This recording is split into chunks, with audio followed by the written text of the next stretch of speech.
At first, the cold feels like a ping pong ball stuck inside your bones, bouncing around, trying to get out. I was lucky enough that I got to pick my own blanket the very first day I went to the centre. I chose one that was made in a school by 16 different children. It had 16 different patches that were then sewn together.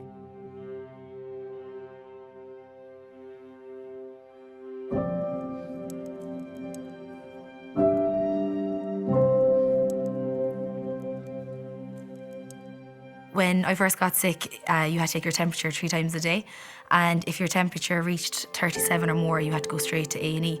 And I obviously hated being in hospital, so I'd take my temperature, and if it ever was 37 or more, I wouldn't tell my mum or dad. I'd try fake it. So I'd go either to the fridge and put my head in the fridge, or if it was cold outside, I'd stand outside with no dressing gown or anything, and then I'd take the temperature while my head is in the fridge or while I'm outside, and then I'd come in and show my parents and be like, oh, I'm fine. But after a while, they caught on. My point is, no one likes hospitals. They're cold, they smell, and they're so clinical. Everything is white or blue, and the whole time you're there, you're just thinking about how much you'd rather be at home in your own bedroom. We literally have knitters from everywhere. There's people travelling from Kerry and from Limerick and from Waterford and West Cork, because you have to come to Cork for their treatment. We have people who've done the journey and come in, and this is part of their life. Now they love helping out. Our biggest amount of volunteers are actually our holistic therapists and our counsellors, which we have 23 of. And they're fantastic. They give a day or a half day a week out of their own life and schedule to actually help back.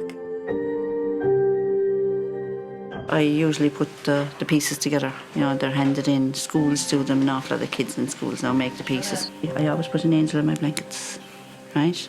It's just, it's just something personal. I like doing it, so I always stick one on that just for an extra bit of, a bit of help from above,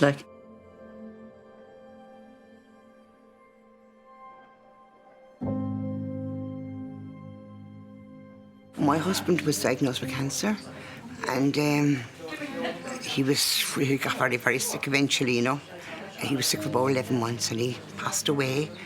And then he was in a 3-month stage when I was diagnosed with cancer. Somebody told me about this place then, and I came in and joined. I went and spoke to Linda, and I just took her from there on, And I thought, now she gave me a blanket.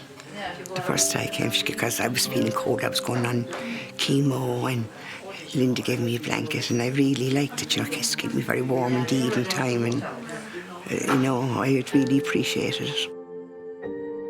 When I got this blanket at the time, it just meant everything to me, Even coming in here to the centre, where you'd come in and you'd meet people who are actually some of them worse than yourself, And it really made an awful difference to me to be able to talk to people about it and chat to people, and especially to get involved in the crochet and everything, There's a lot of sentiment attached to it, which I kind of feel myself that they say you shouldn't take anything with you, and I hope to be a long, long time, but this will come, definitely.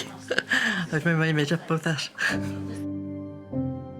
So my blanket was made by 16 different kids, and they did 16 different patches and then sewed them all together. But them doing that was just so selfless. They don't know me, I don't know them. I'm never going to be able to say thank you to them because we don't know each other. So they went out of their way to put time and effort in just to make me feel better. Even though I'm better now, I still have my blanket. I think I'll have it forever. It doesn't remind me of being sick though. It reminds me that there's such lovely people out there, and that the smallest things can bring you the most comfort.